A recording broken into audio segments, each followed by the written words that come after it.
Good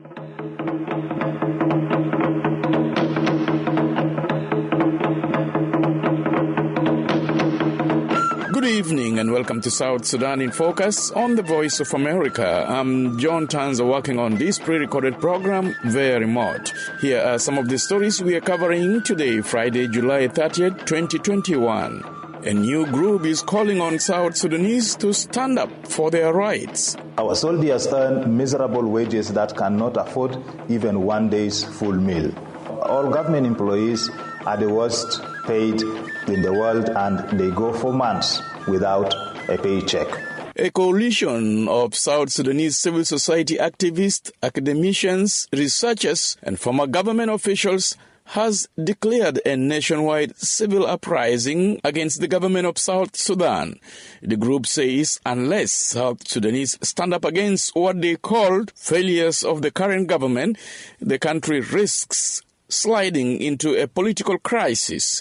For VOA News, Wake Simon Wudu reports from Juba.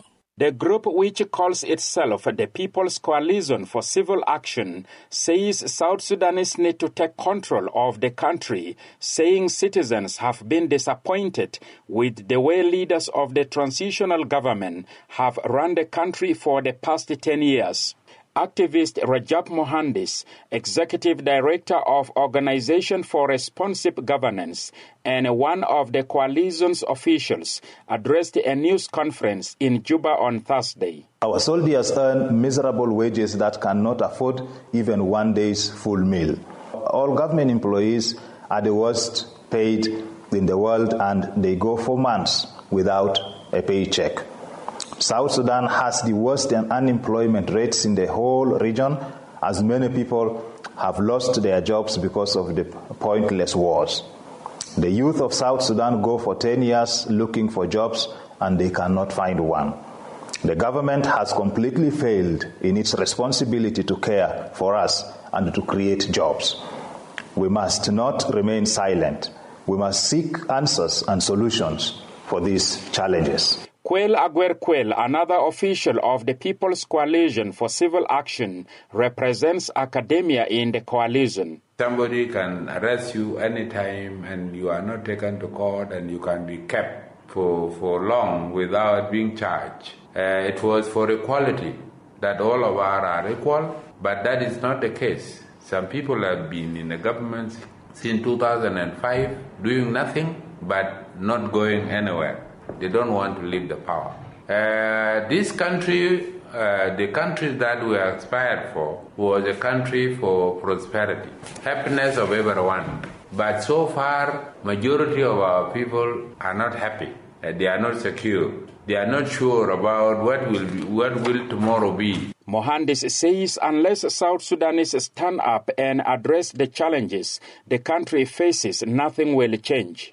He says political crisis in South Sudan is deepening and the country could slip back into war. We are all witnesses to the fact that the revitalized agreement on the resolution of the conflict in the Republic of South Sudan is collapsing in a slow motion before our eyes.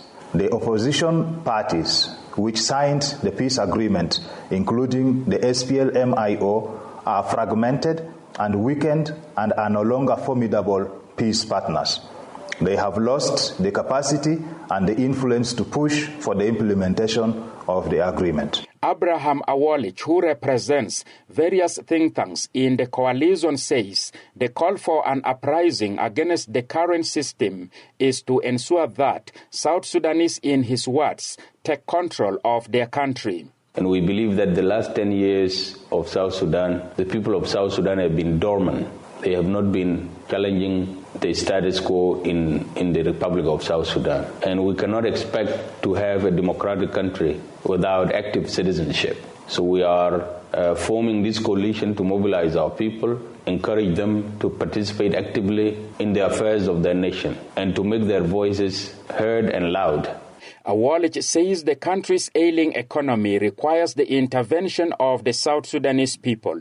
And he says the National Army is nothing more than an amalgamation of former Liberation Army forces and various militias with little to no training. This poses a great danger to state viability and political stability. We advocate for a professional national army with undivided loyalty to the Constitution and the nation. The people of South Sudan have not rested since the signing of the CPA in 2005. Crisis of cattle raiding, communal violence, rebellions, and the civil war have caused so much social disruptions. The coalition includes people from academia, civil society organizations, think tanks, advocacy groups, and former top government officials. This is the first time since the country gained independence a decade